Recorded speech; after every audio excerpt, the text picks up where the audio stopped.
is how I vote. We gon' light them up, make the world take notice. When the game face on, then it's game over. You a witness and a force to be reckoned. Grinding for greatness, proving the tasking. Ruling the rest, cause the movement's electric. This is our house and it's built by legends, yeah. If they coming for the spot, tell them let's rock. Standing like a brick wall to your best shot. Ain't a victory that can't be won. When you're rocking with a city made of champions. Come on! It's time to bring the hunt. Make the ground shake when we come. Come on! When we strike down, what you gonna do? Come on! Make the ground shake when we come. Let's go! Let's go! Yo, what's going on, everybody? So what a weird day in Baltimore, right? With the firing of Brandon Hyde. And it's something that I think we all felt like was coming. Many people were begging for it, so to say. But it's finally here. And it almost seemed like it took people by surprise, even though they were kind of expecting it. Was he the right guy? Was he the right guy? That's the biggest question. You know, he doesn't take the at-bats for guys. You know, he can't play the field. He can't throw the ball over the plate or not over the plate. But it begs the question, was he the right guy? Is Mike Elias more accountable than Brandon Hyde? And I feel like the answer to that is definitely yes. Mike Elias is more accountable than Brandon Hyde. Problem is, when we look at what this team did, this team used to really fight for Brandon Hyde, and they fought hard. You know, through the years that they lost 100 games, they were never embarrassed. You know, like, I don't really remember that. I'm sure it happened, but I don't really remember them consistently just playing bad baseball all the time, right? They played hard for Brandon Hyde. And then they, you know, a couple of those stars kind of come up. Adley came up, and all of a sudden they didn't get swept for, you know, record-breaking amount of series. I can't remember the amount of series at the moment right now. But this team just rallied around Brandon Hyde. You know, he was the Associated Press Manager of the Year one time. He was the Sports Writers Manager of the Year twice. Everything seemed to be going right in Baltimore, and then last June happened. You know, the Orioles went through this gauntlet schedule. They came out winners. You know, they looked like one of the most powerhouse teams in all of baseball. And then what? Like, just no one knows what happened. A lot of people think Brandon Hyde lost the clubhouse. You know, some injuries are to be said for this. Something happened in July, and this team was never the same again. And this is where it starts to kind of fall on Brandon Hyde. We can use the injury excuse. I understand it. I really, really do understand it. A lot of good guys got hurt, and a lot of decent guys got hurt. And when I say decent, I say they're better than what we have currently, either in the starting rotation or the bullpen. That's not Brandon Hyde's fault. Where I point the finger at him is just how the team used to respond to him and never look out of it and always fight back late in the game, to this year is one of the worst Orioles offenses that we've seen in the last 25 years. That's where I start to point the finger at him. I still think more of this is probably Mike Elias's fault. And I don't want to say that the players quit on Hyde. It looks like it most of the time that, yeah, they probably did. But, I mean, we saw today, they came out today and just looked absolutely pathetic in that first inning. Kyle Gibson couldn't get absolutely anybody out. But, you know, Charlie Morton came out and threw the ball really well. Cino Perez came out and threw the ball really, really well. You know, they gave him a shot. Now, the offense still stunk up until that last couple innings there. But, you know, I don't know if the right guy was really fired. And so when you fire a guy as a GM in the middle of a season, it reeks of desperation, in my opinion. Because now everything is on you. Mike Elias was probably putting this off because now every single thing of this organization falls 1,000% on his shoulders. He doesn't have that scapegoat anymore. You know, I can always just, I'm not saying that he does do this, but you always have the manager to fall back on when things aren't going right. So it sucks for Brandon Hyde. I never want to see anybody lose their job in life. I understand he's made a lot of money in his 7 years here. But it still sucks. The family is used to that kind of income coming in. He gets himself accustomed to a certain lifestyle.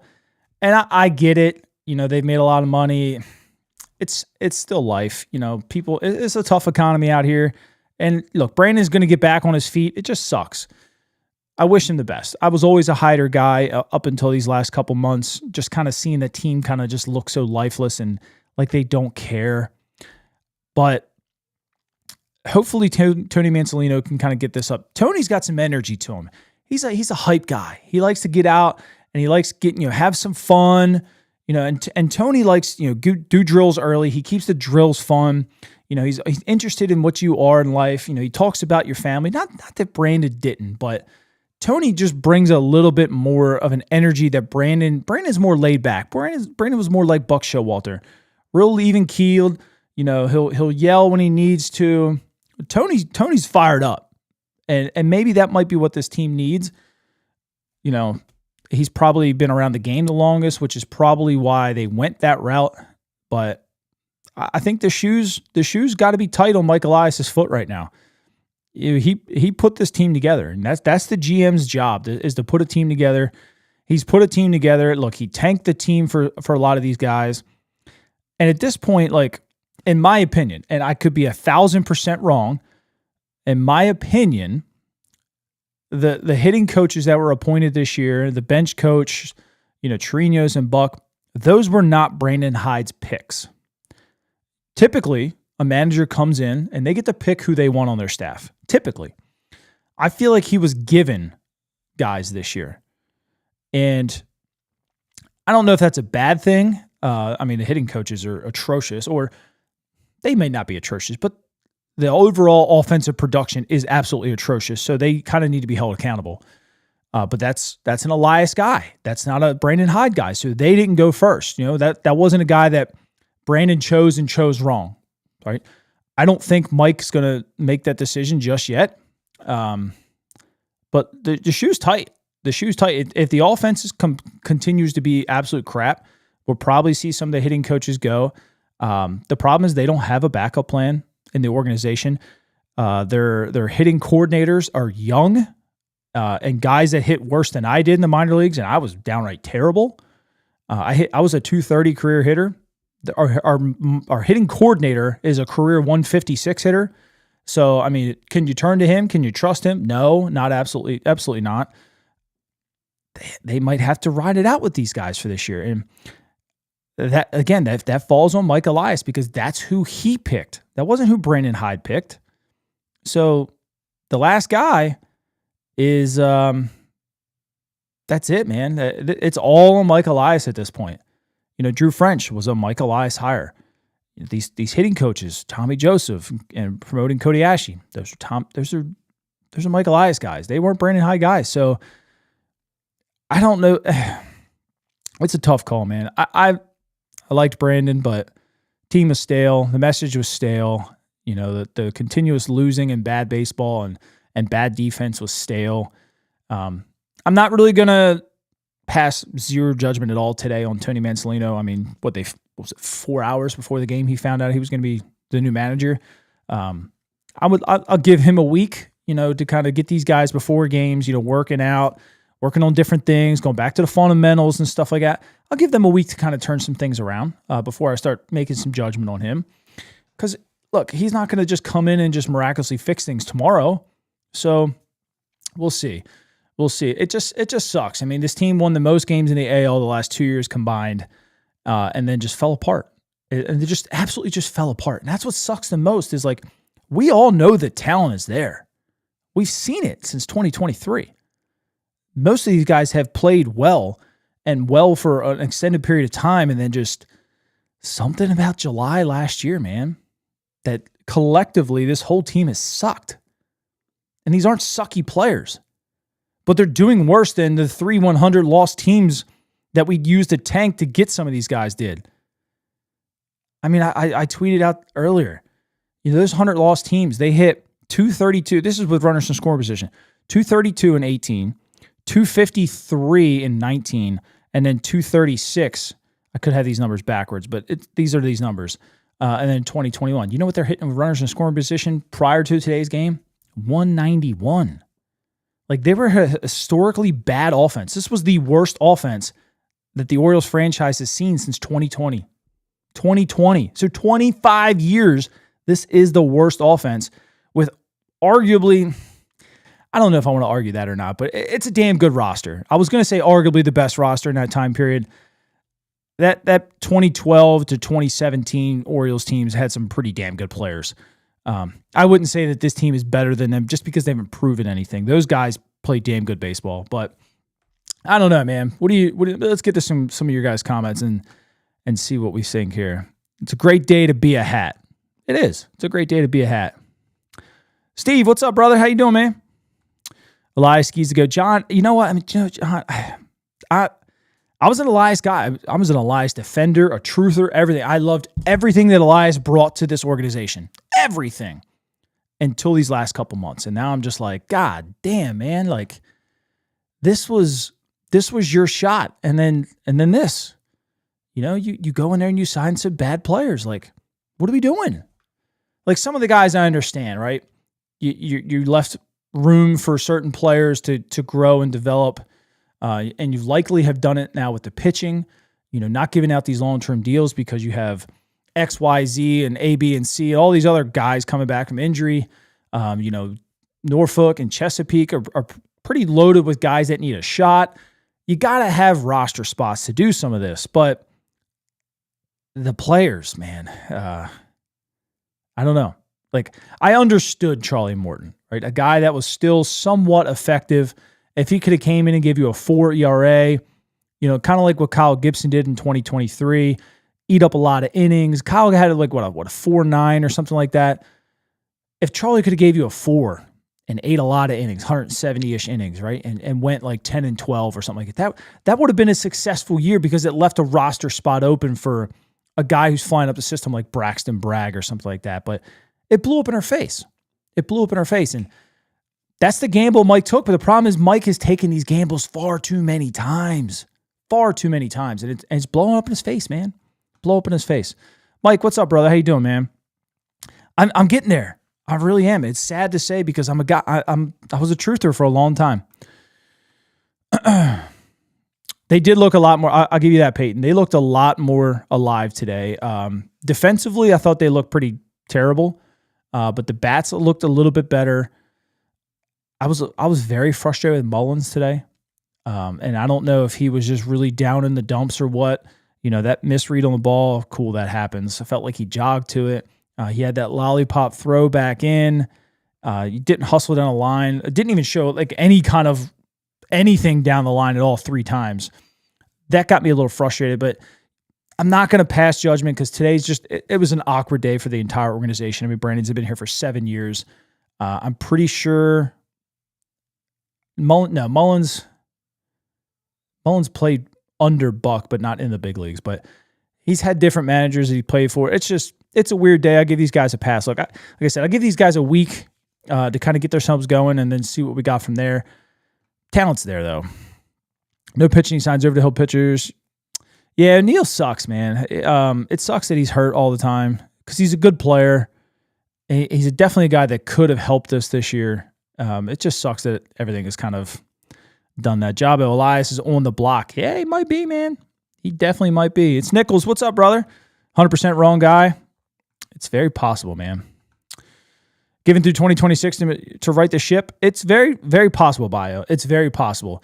And I don't think it's not out of the question that he can do it either. I mean, you have a good deadline here, and then you have a good off season and whatnot.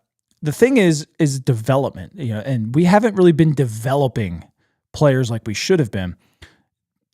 Our guys always come up and they struggle, which is fine. They go back down, they fix what they need to fix, and they come back up, and particularly have done well. We haven't seen that yet this year, and that's been the concerning part. The pitching development just hasn't got over that hump. They were doing good when Chris Holt was here. Drew French, who's really taken that step under Drew French? You know what I mean? Like, guys have performed, but have they taken that step? Has a young guy taken that step? Now, Grayson got better, but he got hurt. And the injuries, yeah, that'll be another topic here that we're going to cover in just a little bit. But the injuries, it's just, let's save that. Let's save that. Hope he doesn't screw it up at the trade deadline. I think his job depends on it, Jabo. 100%. I think his job depends on it right now. So I don't know if he's going to screw it up or not. Number one skill that Elias doesn't have in decision-making, he's too slow. Yes. So what I don't think he's too slow. I think they trust the computer too much. And the computer will say, so I'll give you an example. The computer probably said, Corbin Burnes is probably only worth $30 million a year. And Mike was like, I'm going to sit on that. And they probably offered Corbin that at first. And he was like, are you kidding? And then they, probably read the room a little bit, went to that 45 range, which was rumored. And then some other players, let's talk about Bregman, for example. They probably looked at Bregman and ran their computer numbers and were like, you know what? I think Bregman's only worth 17 a year or something like that. Well, these guys are going to hang up on you. And they trust their computers. And not that the computer is wrong, so to say, long-term wrong. Everybody starts hot their first year. But when you're given a multi-year deal, like you have to perform all those years. And I think they look at their numbers and they're like, this guy's going to fall off and he's not worth this price. We're not going to pay it. And somebody else is just like, we don't care. We won a World Series within the next 2 years. Here's a 4-year deal. Give me 2 solid years and we'll figure out the rest later. I don't care. Mike doesn't operate like that. And I think that's what puts him behind. I don't think he's too slow. I think he trusts too much of the numbers to just not make a calculated risk that could help him in the short term. Damage because he says no in hiring coaches and letting Freddie go. It's possible. It's possible that Freddie was very outspoken and Brandon's not. I played under both, and Freddie is very outspoken. He will speak his mind, and he doesn't care whose feelings he hurts. And that's what we all loved about Freddie. And maybe Mike didn't like that. Just maybe. I don't know. Freddie was a good coach. I don't necessarily would say that he was like, he didn't have like a specialty, so to say. He was just a really good manager. But back in the day, like he was really, really good at keeping guys engaged and having fun and having their back. Now, he played in a different era. So did that translate? It's a lot of questions to ask. You know what I mean? It's a lot of questions. But I thought Freddie was good. I don't think Freddie got along with Mike, if that makes sense. Maybe he's got the ball rolling more and more to come down the pipeline this week. Nothing to hide behind. Exactly. He's got all eyes are on him. All eyes. And look, and he built a winner. Like, let's not discredit what Mike Elias did. Mike Elias built a winner for this franchise, and he revamped the international market. He invested in it too. The draft process has been really well. It's just been something within the last year that has just fallen apart organizationally. And I'm not really just to say that like Mike sucks, get rid of him kind of thing, because Mike brought us out of nothing quickly. Now other teams I honestly feel like a lot of teams have gone the same route that Mike has. The difference was they had guys in place to develop faster. Excuse me. So while we took good players, they're taking longer to develop. Take Detroit, for example. Detroit said, you know what? We're going to build within and we're going to draft really well and all this good stuff. But they have coaches in place to develop the guys that they draft faster. And I think that's where we're stuck in the middle of right now. We have some good managers at some of these levels. We don't have good positional coaches at these levels to get these guys. Take Vance Honeycutt, for example. How can we get Vance Honeycutt to consistently put the barrel on the ball and consistently drive the gaps? Don't have that guy for him right now. Like, he's already a plus defender. He's already got a plus arm. Those kind of things he's going to work on. He's going to perfect at a minor league, major league level. That's all fine and dandy, right? Because most guys that are coaching can do that. It's that little thing. It's that coach that's sitting there watching game film on Vance Honeycutt and watching 20 to 25 of his at-bats on slow-mo video and picks up that little thing saying, hey, what if we just dropped your elbow like 6 degrees and we got your hands back, just about right here instead of right here. This is all hypothetical. And, and then all of a sudden he just takes off. Like, we don't have what the Marlins have, what they just did with Kyle Stowers. Hey, let's open yourself up 13 more degrees here with that front foot. Let's move your hands up just a little bit higher. But these guys don't have that right now. So they're fighting through all this together, and it's just taking longer. And I think that's where Mike is really, really failing this organization. Is it his fault? I don't know. Like, how hard do you think it would be to evaluate a coach? That's where I'm at. Anybody can submit the resume. I could submit my resume, and I could go into an interview and absolutely kill it, right? And get hired, and then all of a sudden I suck. Like, that's with any job. But what are these other teams doing outside of maybe knowing these guys that is putting them ahead of us in the development department? Because I don't think our guys suck. I really don't think our players suck. I don't think our minor league guys suck. They're just not being developed as fast, if that makes sense. Jeff says, I feel like Elias gets off on making the move nobody would and guess. A lot of people speculate that. And some of the moves I can agree with that he would probably operate like that. It's really hard to say. It's really hard to say because we don't know personally. You know what I mean? Like, I don't know, the Eloy thing. I think he looked at a guy that was really easy to acquire for absolutely nothing. A guy who's had a lot of success in this league, although it wasn't last year, but a guy who's really hit in this league and hit well and, can carry an offense when he gets hot. And he's like, I'm just going to throw this guy here who meant nothing to me. So we tried it. And same with Cole Irvin. We didn't have any lefties in the organization at all. He identified a middle infielder that would probably never make it, and he was able to swing a trade, hoping that we could kind of fix him. Because when Chris Holt was here and the other guy, I forget his name, before Drew French, they fixed Cano, they fixed Danny Coulomb, they fixed Perez, they fixed Batista. Like, they were fixing some guys. So why not take on those projects? Drew French hasn't done that. That's been the big difference. Could Chris Holt have fixed Trevor Rogers like that? Like he did with those guys that I just named? Maybe. Drew French isn't there yet. So again, these guys are have to try to figure it out on their own, and they're getting left behind. And it's putting the Orioles in a bad spot. It's making Mike Elias look bad. So that's something to think about too. Elias had a great track record up until this year. Is arguably the reason the Astros. So he wasn't the sole reason. He wasn't the sole reason. He wasn't the man in charge, but he was up there, obviously. And I tweeted this earlier. I think Mike Elias looked back at that Astros regime, and they had Bo Porter in the position to get themselves out of this rebuild, and they drafted Correa, and they drafted Springer, and they had Altuve, Lance McCullers and whatnot. They traded for a good pitcher, and they just fired Bo Porter before he ever even got a chance to get those guys. And A.J. Hinch was a great manager. He still is. I mean, he's with the Tigers right now. They never gave Bo the shot. And Mike strikes me as a guy that probably looked back at that situation and was like, I need to give Brandon Hyde a shot. Like, he's not just a rebuilding manager. And he gave him his shot, and then he won 101 games, and then he won 91 games, and he's like, you know what? I'm going to keep rolling with it.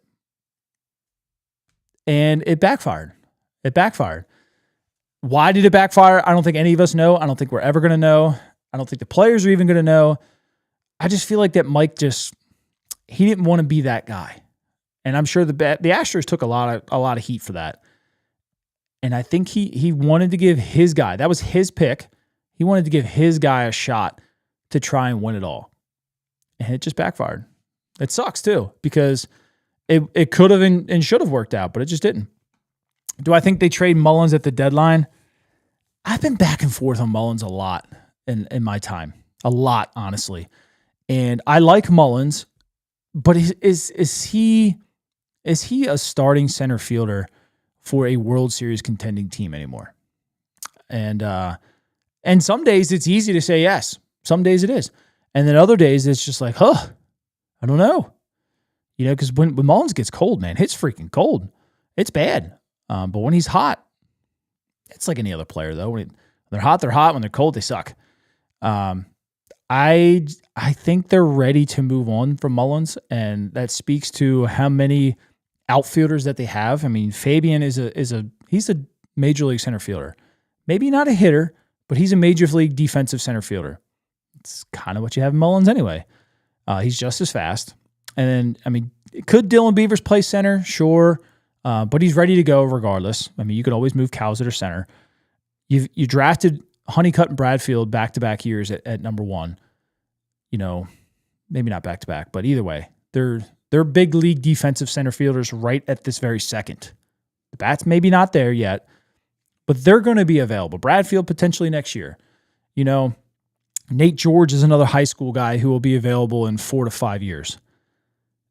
I'm sure they're going to keep looking around too in the draft this coming up this year. So they've positioned themselves to be able to move on from Mullins and not take too much of a hit. Now, it's tough, right? Because you won 101 games with Austin Hayes, Cedric Mullins, and Anthony Santander, and it's a potential that all of them are gone next year. And you lost a little bit of defensive with Hayes. Hayes was a good defender, just couldn't stay healthy. You replaced that with Cowser. Cowser's a very good defender. The arm is a little erratic, but still a good defender. And I think he replaces that or makes it a little bit better at that position. Tony was not the greatest defender. He took very good routes, so he got to some balls, but he was slow. You know, the arm was pretty much average for a right fielder. So he was upgradable. And Tyler O'Neill's won a couple Gold Gloves, and he was a guy that should have been better because he's played better in his career all around. Tyler's always been a good defensive guy, especially when, you know, he's been healthy. He looks abysmal this year in the outfield. He's made little league errors. So I don't know. You know, so they took a step back there. If you let Mullins go and then Bradfield's not ready, okay, now you've taken a huge step back. So I don't know if they're ready to just do that yet. I don't think Mullins takes a 1-year deal either. I think he's good enough to get himself a 2 or 3 year deal. It's going to be interesting how they handle that situation. I think they treat it just like Santander. Their number is going to be set. They're going to offer it. He's probably going to decline, and they're going to say, sorry, we're going to move on. That's going to remain to be seen. That's definitely it. Defense is bad. I feel like they were just going through. Oh, yeah. Yeah, Peyton, for sure. The defense was awful today, especially in the beginning. I think they picked it up at the end a little bit. But the one thing that I really, really liked, and it wasn't really brought out or pointed out, they showed Tony Mansolino, and all the coaches were around him, and they were all talking together. Did we ever see that in the last year and a half with the Orioles with Brandon Hyde? Like here and there, sure, maybe one guy be next to him. But this was several guys, and he was actively like trying to coach it up. Like that's what I like to see. Like be a leader. And that's the first thing Zach Eflin said about Tony. Tony brings energy and Tony brings leadership. He's a leader. I liked hearing that. So I'm excited to see what Tony can bring. It wasn't my choice. Probably wasn't any of your guys' choices. Everybody wanted to see Buck Britton. But look, if you're going to use the word leadership and energy, I'm about it because that was the two things that I thought that this team was lacking from that position of coaching staff over the last year and a half. Is Kjerstad a keeper? It feels like he's a 4A player. Kjerstad's a hitter. And I'm hesitant to say anything about any player until we figure out what the hell is going on with all of them. Because it's not like just Kjerstad is screwing up. And it's not like just Kobe Mayo is not hitting the ball. Your entire lineup kind of stinks. Like the only really guys hitting are Gunnar Henderson and Jackson Holliday. The two guys that you project to be superstars anyway. But Adley Rutschman's not hitting. You know, Cedric Mullins isn't hitting. Tyler O'Neill's not hitting. You know, we can go down the list here. Brian O'Hearn's playing pretty good, but it's everyone. So do I want to just kind of just blame Kjerstad for not being that good? No, because no one's really been developed to take that next step. You know, like we don't have that Jackson Churio or Jackson Merrill kind of guy that are developed so well they just hit the ground running. We don't seem to have that. So before I blame the guys and say that they're not any good, let's get rid of them, I hate to even say it. I really want to see someone else come in that's not a Mike Elias guy and bring his own hitting philosophy and then see what these guys do. And then if they suck, yeah, sure, get rid of them. I'm going to take the silver lining today. The team fought hard. They came back. If you take Kyle Gibson out of the equation, we win that game. Yeah, look, Morton gave him a chance to win. Morton and Perez gave the team a chance to win. Would they make it through 6 innings, 6.5 innings? No runs. So they gave you a chance to win. Again, this is the same thing that we've seen multiple times this year. The offense didn't do their job to keep pecking away. Just get one here, get one there, get one here, get one there. Get yourself a fighting chance. But as we saw, they're one of the worst teams in baseball with scoring runs, from the 6th inning on. But you know what they did today? They scored runs after the 6th inning. So I'll chalk that as a win. They were averaging 1.4 runs a game. They were ranked 27th in baseball from the 6th inning on, scoring runs. 1.4. Can't win ball games like that. Not unless you jump out to a 6-run lead. Well, we saw that and didn't work out either, did it? So, but hey, I applaud them. They did something different today in all facets of the game that they weren't doing yesterday. So I hope they take that. And this is, if I was Tony Mansolino, that's what I would preach. We did this better today. We did this better today. We did this better today. Let's build off of that and go get them again tomorrow. Have that kind of mentality towards these guys. Give them something to look forward to. I don't know if that was going on in the dugout. I don't know if that was going on in the clubhouse. We just don't know. We don't get to hear what Brandon Hyde says to the team almost ever. My dog just farted. It smells terrible. I know you guys don't even care, but golly, I'm struggling over here. God damn. I don't know his contract situation in Detroit. No. He's not going anywhere. They will never let him leave right now. Tony's post-game and the energy gives me hope. Man, is a guy positive. See, I wish I watched it, but I wanted to get on here early today. The team's giving me more effort today. I'm seeing it pretty much all year. That's all we've asked for a couple weeks, isn't it? Team's been 10-20 over the last 30 games. We've seen 0 heart, 0 effort. We've called them lifeless. So to see what we've seen today, again, if I'm Tony, I'm harping on that. Let's build off that and keep moving and keep stacking. And then when you get your first win as a manager, okay, we did this right today. Let's build off of that and get better tomorrow. And if you get better every single day, those wins will start stacking. They will. And that's what I want to see going forward from Mansolino, from Rutschman. Rutschman hit a pretty good ball today. Jackson had another good day. Each individual guy, how did you get better today? What did you do that you were working on that you succeeded with today? That would be my message, to the point where every day someone's getting just a little bit better and build off of it. And we'll see that team come back out that we saw in 23 and 24, in my opinion. Elias has a mindset. He wants to do it differently in the end. He does. Maybe he missed his faults. Maybe. And we'll start to see some changes. Maybe. I think if Freddie was still here, Hyde wouldn't have made it this long. I don't know. Because they were friends too. Freddie employed Brandon Hyde. So they were friends. And Tim Cousins was my catching coordinator at one point. He's been around a long time. They're all friends, all around baseball. So we'll see. What's my thoughts on the Texas Rangers' new hitting coach, Brett Boone? For me, Will Clark. 100% Will Clark. I love me some Will Clark. He hates the new age style hitting. Look, old school hitting still works. And driving the gaps and moving runners around and scoring runs still works, still gets you paid. I know everybody's all worried about home runs, RBIs, because that's the only thing that gets you paid in today's game. Well, hey, scoring runs, get you paid too. And doing a job and moving a guy, those things still get you paid.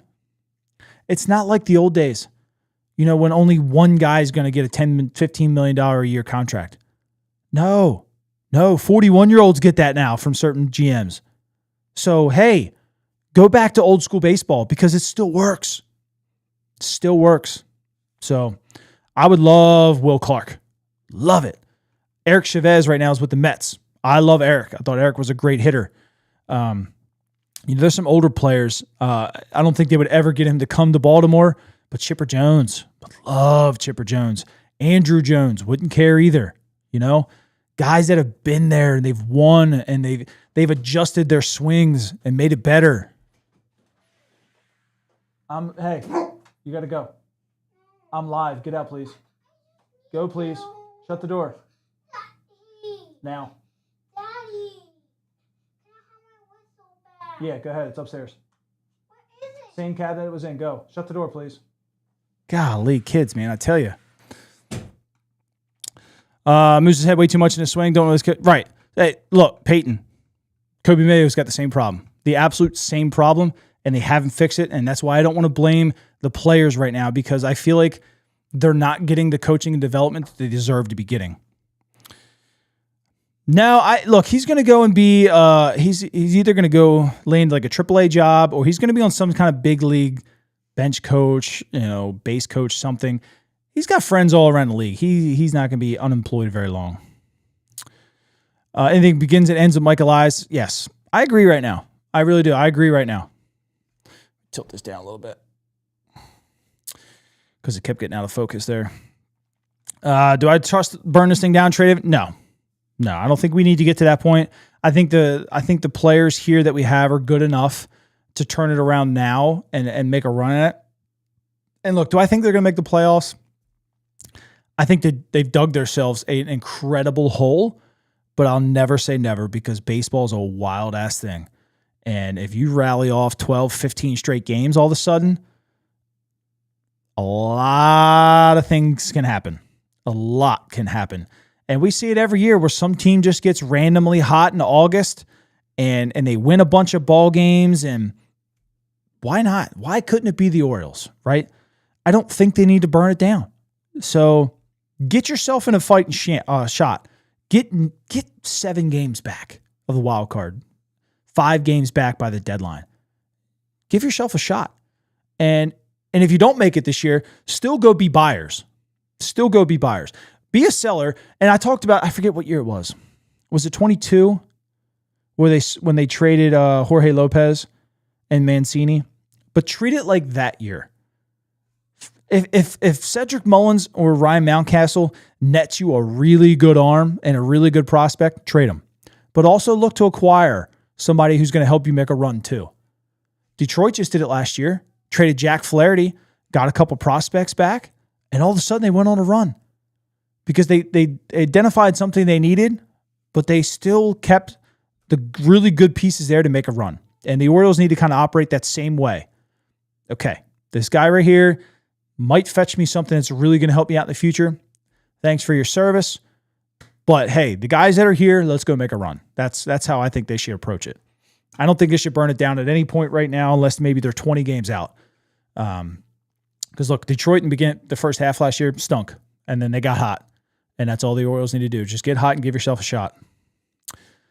Yes, 1,000% agree with you, Birdland. Tyler has gotten too big. The Orioles continue to allow him to work out, and that's their fault. Mullins' agent said Elias and his team hadn't been in touch with him yet, so clears. Yeah, I agree, Jason. I don't know if they want to. Mike has drafted guys to replace him. Bradfield's been out a while. Now he is back, but he was out a while. He missed a lot of time. And I think that may have probably thrown a little bit of a monkey wrench into Mike's plans. But I still think wholeheartedly that they try to go with Bradfield next year. You think Bradfield can handle center field? 1,000%. I think the same thing. Kowser's a great center fielder. He's a great defender. He reads the ball well.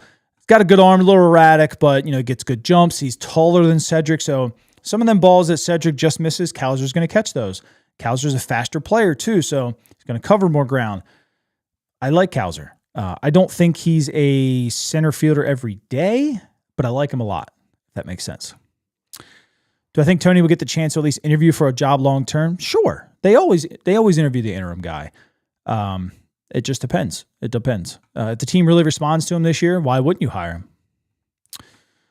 Hyde would write a book about his team and make millions. Hyde needed to go. Elias needs to go. It wouldn't be a bad idea. The only problem is if you expose too much information, you kind of burn your bridges throughout the league, and then you don't get another job going forward. So I don't know if you'll see that yet, but maybe someday.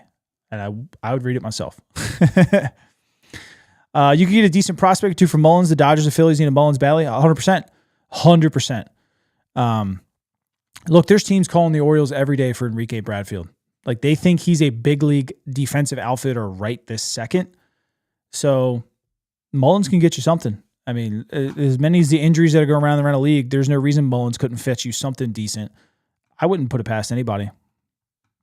No Kerstad slander allowed. Look, I'm still on Kerstad. I still think he's going to be a good ball player.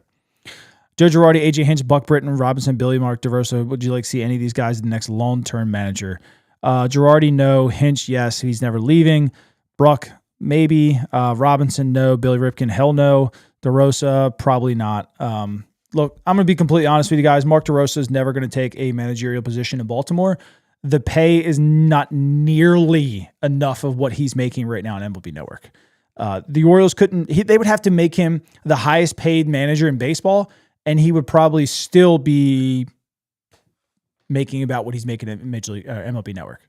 It's not worth it to him. It's not worth it. It's like John Gruden. John Gruden could still be a coach, even though he was gotten all that trouble.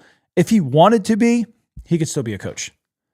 He's making more money doing something else right now. There's no point. No.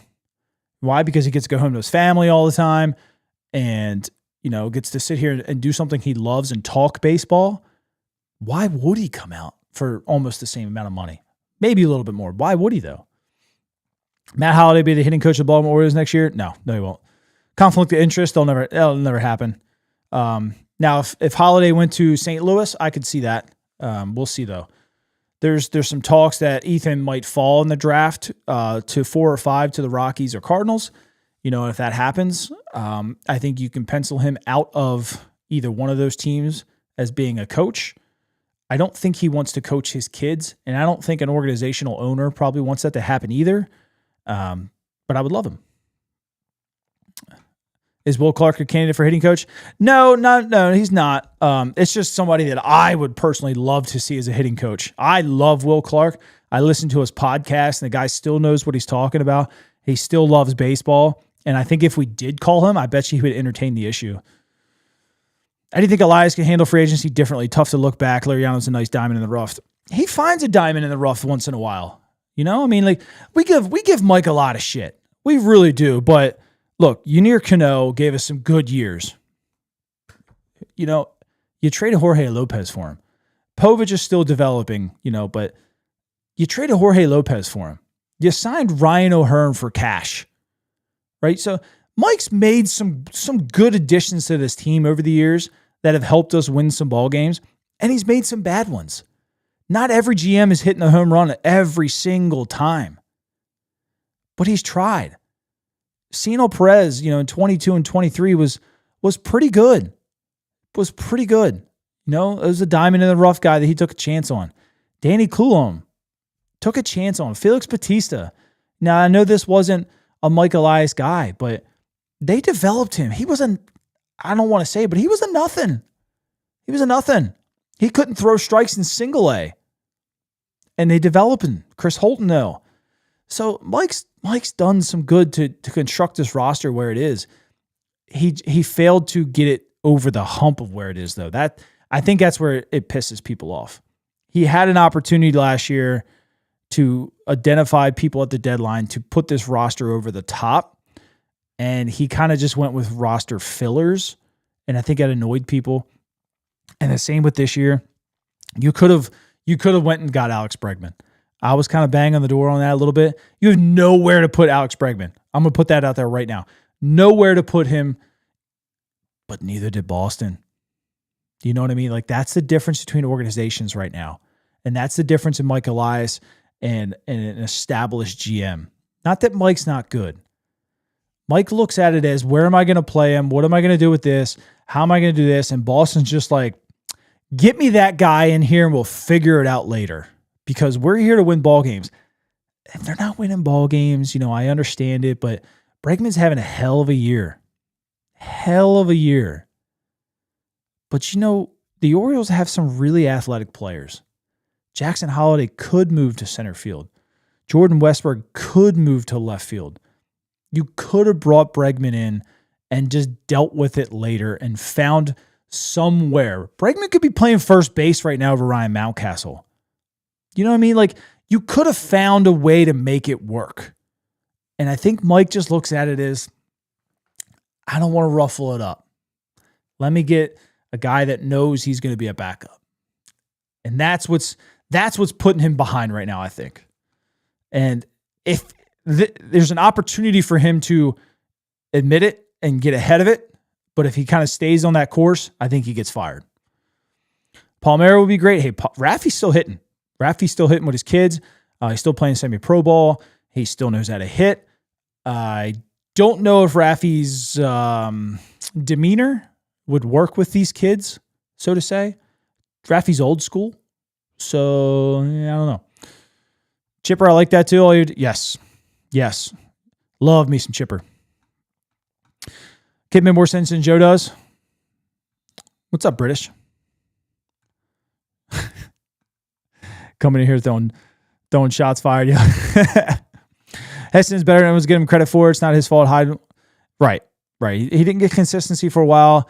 Heston's had some weird, stupid luck in his career. You know, the myocarditis, and then he got COVID for a while, and the myocarditis put him out for a year, and then he got hurt, and he somehow is a freaking ball magnet, keeps getting hit everywhere.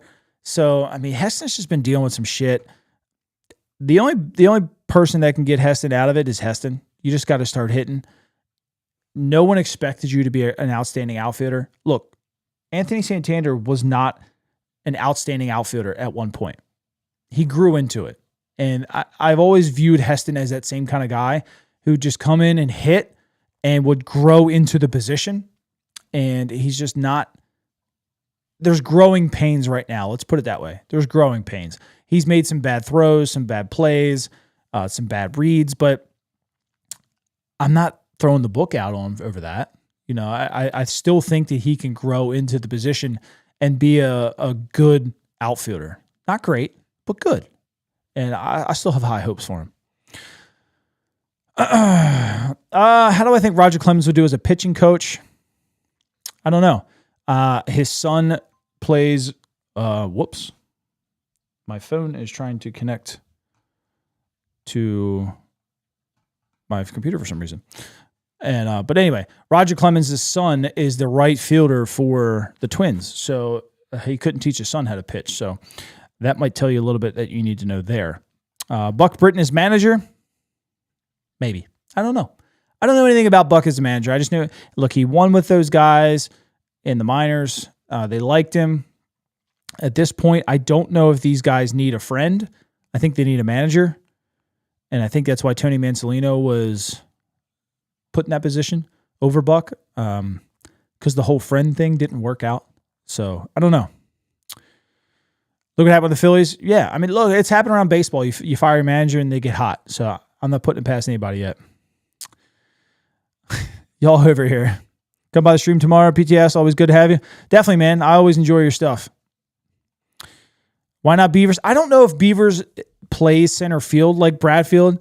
He's still a good outfielder. I think they view him more of like a Cowser who could play center field, but he probably projects long term as a corner outfielder, just with the lanky body and the good arm and stuff like that. You know, Fabian and some of those other guys just take better routes and cover a little bit more ground for center field. Still wouldn't see mine seeing Harold Baines. I've always wanted BJ Surhoff. See, there's not too many Orioles that I would bring back, to be completely honest with you. They all grew up in a time that Orioles baseball was okay, but not great. I don't know. I want to get away from the whole Friends stuff. I want to hire somebody like David Ross or Brad Osmus that really doesn't have too many ties here and kind of can bring his own guys in and kind of start fresh. Cano's been good up until May 4th. He's just been really bad the last 2 weeks. Cano does that every year. I'm not that concerned with Cano just yet because he has these stretches every year where he sucks and everybody's ready to get rid of him, and then he kind of figures it back out again. And most pitchers do, so I'm not ready to get rid of Cano just yet. It is, but it isn't. It is, but it isn't. Look, those guys are playing well right now. And is that a testament to what Miami is doing, or is that a testament to who they were as players? Or is that a testament to our development again? Because again, we didn't develop these guys to do what they're doing now while they were here. And if they did, would they still be here? That's the question. Because we always ask, where would they play? Well, if you were hitting like that here, you'd be here and you'd be playing over Heston Kjerstad. But you weren't. So you got dealt. I don't blame the Orioles for dealing them because of what they were doing. I blame the Orioles for not developing them and finding what the Marlins did to unlock them to get them to do that here. That's where I blame the Orioles. Is that Mike's fault? No, he's not. Well, yes, because he hires the people to do that, but he's not the person down there trying to fix these guys' swing. You know what I mean? So half blame Mike because that's who he hired, but I blame the guys that it was their job to make Kyle Stowers better and they didn't. But that's just kind of how it is. I mean, it sucks. Again, Drew French, I talked about it earlier, Drew French hasn't developed anybody yet in this organization like Chris Holt did. So is Trevor Rogers really that bad, or is it really just the Orioles again? You know, those are the questions that we have to ask ourselves sometimes. Why doesn't Boston just move Bregman to first base, keep Raffy happy? He's playing really well at third, and they might long term. But they're moving right now. They're moving Christian Campbell there because look, they have Roman Anthony who can also play second base. Like they just have so many studs, and they were in the position that we were, but they didn't care. That was just a big difference. They didn't care. Fix it later is how they looked at it. $40 million for Bregman is a bit nuts to me, but he's put up big numbers, right? And Mike probably looks at that and says, okay, he'll work this year, but what am I getting out of him in year 2, 3, and 4? Like, is it worth it? And that's where I think he really falls behind, where Boston's just like, hey, you know, we've got good young talent here. If we can get a World Series in year, 25 or 26, like that pays it all for us because we make that money back winning the World Series anyway. And if it doesn't, like, hell, we tried. And Mike's just like, oh, what about, 2027, 2028? Like, am I missing my money? Like that's where the hang up is. That's where I think David Rubenstein needs to step in and say, hey, look, it's my money. And if this guy's going to help me win right now, who gives a shit about that last year? Go get it done. And that's where I think we're behind right now. Maybe Mansolino will give more consistency for these guys and dispel the rumors they lies and say computer control. Look, listen. And I thought it's just a great point, Jeff, and I thank you for talking about this. We always heard that Brandon Hyde got his lineups from SIG and whatnot in the computer. And then Elias came out and said, no, these are Brandon Hyde's lineups and we fully support him. And then all of a sudden, Tony Mansolino comes out today and hits 3 lefties in a row. Right? SIG's model wouldn't do that. SIG's model wouldn't do that. Because SIG's model would look at, well, what about the 6th inning when, we have 3 lefties in a row and they bring a lefty out of the bullpen? So let's hit somebody in the 2-hole to break up the lefty. No, Tony was just like, right now, these are my 3 best hitters. Let's get them in the lineup. Back to back to back. I don't care. So were we lied to, or was Tony just like, you know what, this is my first day, let me just get it done? If there's a whole monkey wrench and everything, doesn't it? Because for so long, that's all we heard about. It'd be really interesting later on when we face a lefty what the lineup looks like. And it'd be really interesting in the 7th inning. Do they go Gregory Soto over who cares, over somebody else because he's a lefty? Does he play that bullshit? Because then you'll know, was it Brandon Hyde or was it Mike Elias? Because if it continues to happen, then you say, yeah, okay, now I know it's Mike. But if it doesn't, I think it answers it for us. Corner Alpha's been doing terrible playing balls out of the corner. I know. My God. You would think they'd work on this by now. And Tony was good at it. That was the difference. Tony was good. I think Kowser's pretty decent at it. Heston's just, I don't know if he gets nervous, but he's not very good at it yet. I still think Heston's a left fielder in all ballpark. But he's a right fielder on the road, if that makes sense. I think he fares better in right field where he doesn't have that weird cut wall behind him here. And then how the out of play has that little cut back into like the garage area. I just think he struggles here. Number one priority for managers. Have you had experience winning playoff series? Is that it? Yes, you're hired. That I agree with. I think the people that are going to be interested in the job or interviewed for the job are going to be probably former players at this point. None of them with any kind of managerial experience, except for like maybe older experience. I think they probably go look back and maybe like DeMarlo Hale, used to coach here, Bobby Dickerson, maybe, Brad Osmus. What you're going to have to look at, Mike Napoli's available, Jason Varitek's available. Guys that did win in the postseason as a player, I think they're going to have to look at that. But again, when you bring in somebody new, have they been around enough to find the right coaching staff to help them develop? That's the problem when you go with a newer coach, like a player coach. Could Mike Napoli bring somebody in here? Probably, but I don't know. It's a tough call, real tough call. Back to the Real Baseball Show. What the hell did you leave for? Great base coach, Brian Roberts. Brian ain't getting out of that booth, man. Not the sweat on the field. Who would you bring in to develop? Would you start with the major league level, or would you find good developers in the minor leagues first? Great question. Winning at the major league level means more, makes more money, and it's the ultimate goal. So I would start there because you can take a really good major league hitting coach and develop a minor league hitting coach rather than trying to find a good minor league coach that they're just hard to find. But with the right guy at the top, you can develop what's already in place, if that makes sense. Not saying the guys that we have currently in the minor leagues aren't good, because they probably are, but maybe the direction that they're getting from the top, they're just struggling to teach it, so to say. But if somebody like Chipper Jones came in and said, hey, this is what I looked at film for years to perfect my swing, and you see this right here, this is what's wrong. Let's fix this. That teaches them. Right now, maybe they don't have somebody that can find that little thing because they didn't play for 15 years in the big leagues, right? Chipper knew how to dissect his own swing, right? He'll be able to dissect somebody else's too. But a guy who only played a couple years in the minors, they didn't get to look at all that video stuff. And, how can they teach the guys below them? That's my question. So I would start at the big league level and work my way down, because you can teach people how to be a good coach easier than you can go just try and find one. Blame Elias for allowing trash players like Tony Kemp, Jace Peterson, and Mateo to block. That's another thing. And look, it's not easy to come in and perform in the big league level. So those kind of guys they're needed at sometimes.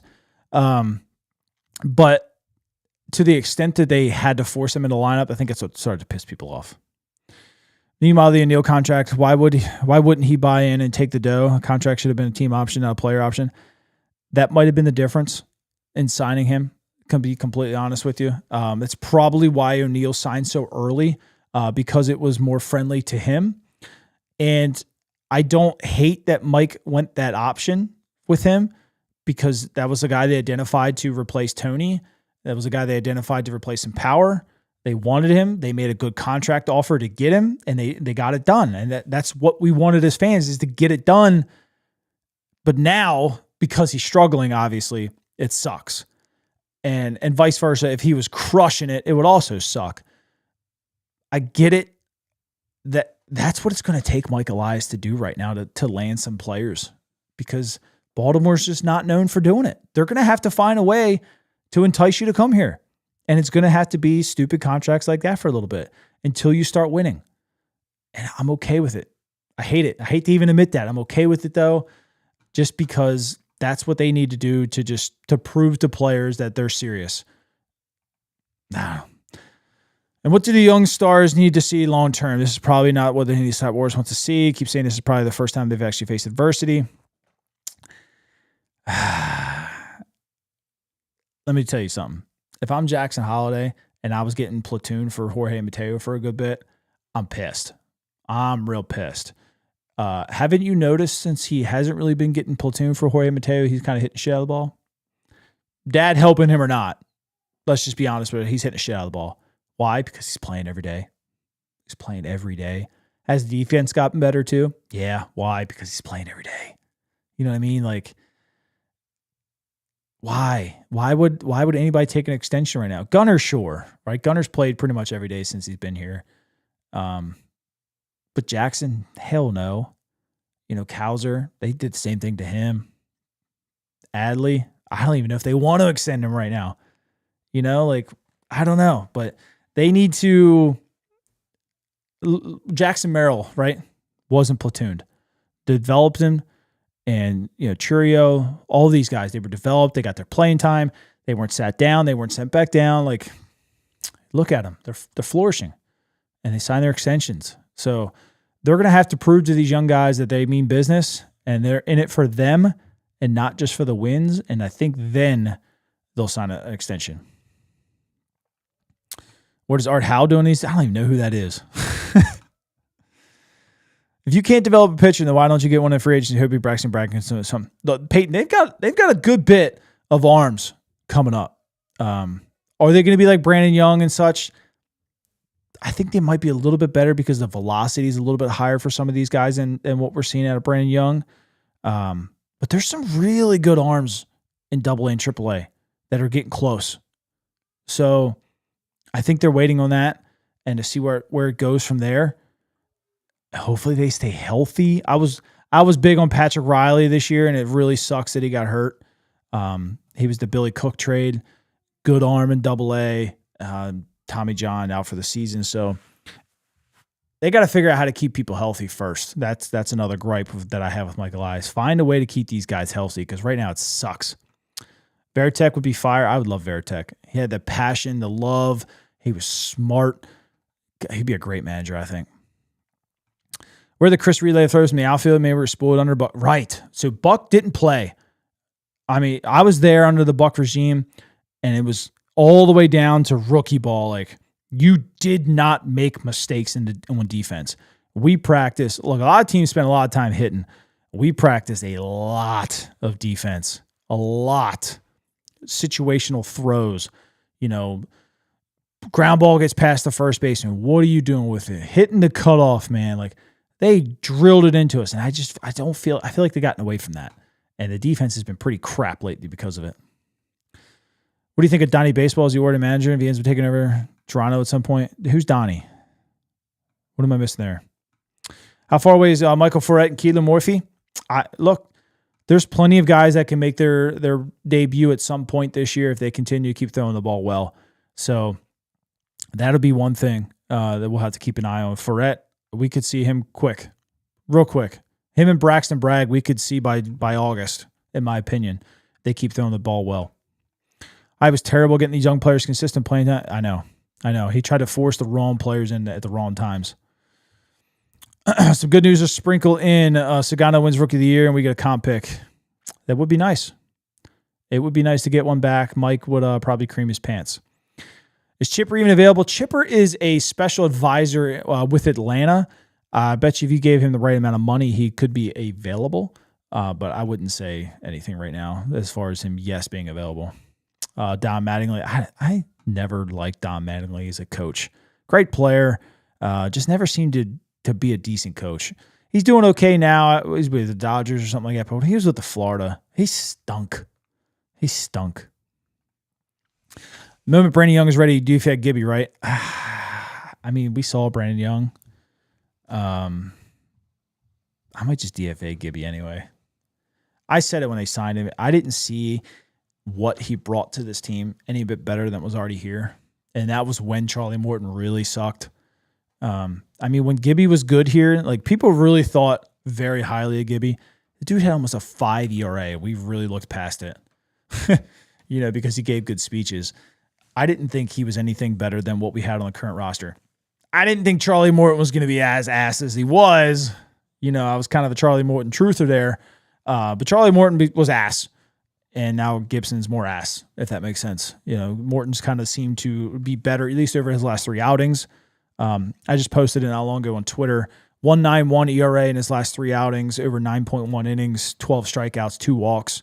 So he settled himself down, commanded the zone a little bit more of the Charlie Morton that I kind of expected to see. Hopefully that keeps moving on and can keep stacking those kind of outings. We'll see, though. The Dalton Root comment has not aged well at all with Gibby. No, it hasn't. A lot of comments that Hyde made have not aged well. And it could be partly why he got fired. We don't know. But I'm going to go get some dinner. 8 o'clock here. It goes live for about an hour and 5 minutes. I appreciate you stopping in and watching. I got 216 of you here right now. Absolutely appreciate it. Had a great time. Look, some positives today to build on. Hopefully the Orioles decide to build on it. I'm sure they will. Very, very pleased with how they blew up in the first inning and didn't just kept letting it spiral, if that makes sense. I feel like if Brandon Hyde was still here after giving up 6 without recording it out, they potentially would have let up 15 runs today. So it was really nice to see them kind of buckle down and remember that like this is still part of their career and keep themselves in the ball game so much. Again, kudos to Perez and Morton for doing their part to kind of keep things close. And again, like we started with the show, I still think Mike Elias holds a lot of blame here. This roster is his fault. The development is his fault. The coaching is in charge is his fault. These aren't Brandon Hyde's guys. I'm not going to say that Brandon Hyde wasn't the right guy to fire, but I just think Mike Elias' shoes are on fire. They're on fire, and he stepped in a big pile of poop. And, that's where I'm at with that. But I'm going to go upstairs and eat, and I will catch you guys later. Thanks for checking in.